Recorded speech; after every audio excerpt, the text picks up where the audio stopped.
نحمده ونستعينه ونستغفره ونعوذ بالله من شرور أنفسنا ومن سيئات أعمالنا من يهده الله فلا مضل له ومن يضلل فلا هادي له أشهد أن لا إله إلا الله وحده لا شريك له وأشهد أن محمدا عبده ورسوله أما بعد رب اشرح لي صدري ويسر لي أمري واحلل عقدۃ من لسانی یفقہوا قولی۔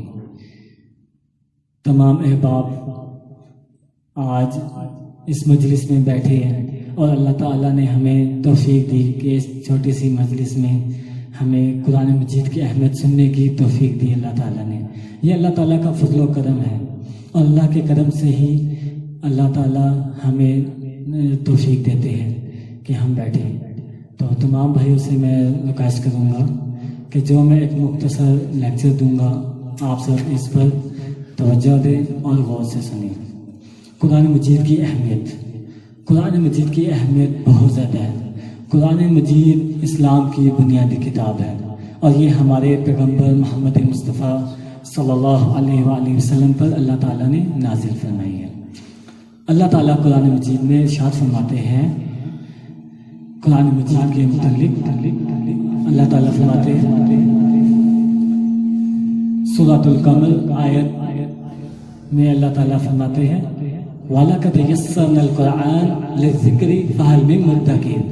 ہم نے قرآن مجید کو سمجھنے کے لیے آسان کیا ہے۔ اب اللہ تعالیٰ نے قرآن مجید کو سمجھنے کے لیے، نصیحت حاصل کرنے کے لیے بہت آسان کیا ہے۔ اللہ تعالیٰ کہتے ہیں کیا کوئی ہے سمجھنے والا؟ ہم مسلمان ہیں، ہم سمجھنے والے ہیں، پر ہم سمجھیں گے کب؟ جب ہم اسے سمجھ کر پڑھیں گے، اس کا ترجمہ کریں گے، ہم ترجمے کے ساتھ پڑھیں گے۔ ہم آج اکثریت ہم مسلمانوں کی ایسی ہو چکی ہے جو قرآن مجید کو صرف پڑھتے ہی رہتے ہیں اور انہیں پڑھایا جاتا ہے۔ والدین کی یہی کوشش ہوتی ہے بس ہمارے بچے قرآن مجید کو صرف پڑھنا سیکھ جائیں۔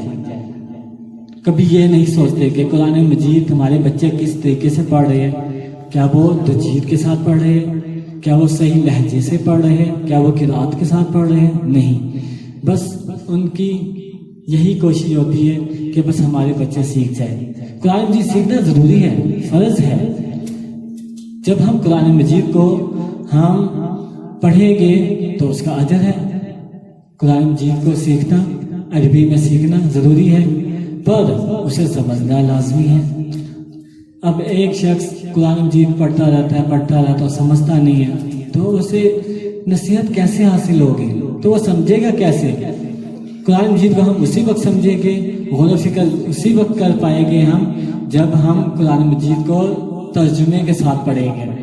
اور ترجمے کے ساتھ پڑھنے کے لیے مارکیٹ میں جو بہترین عمدہ ترجمہ کیا ہوا ہے اور اس میں کسی کو اختلاف نہیں ہے، کسی مسلم کو اختلاف نہیں ہے، وہ ہے حافظ جلندری رحمہ اللہ۔ ان کا قرآن مجید بہت عمدہ ہے، ان کے ترجمے میں کسی کو اختلاف نہیں ہے، کوئی بھی مسلک کا ہو، کسی بھی جماعت کا ہو، سب اس ترجمے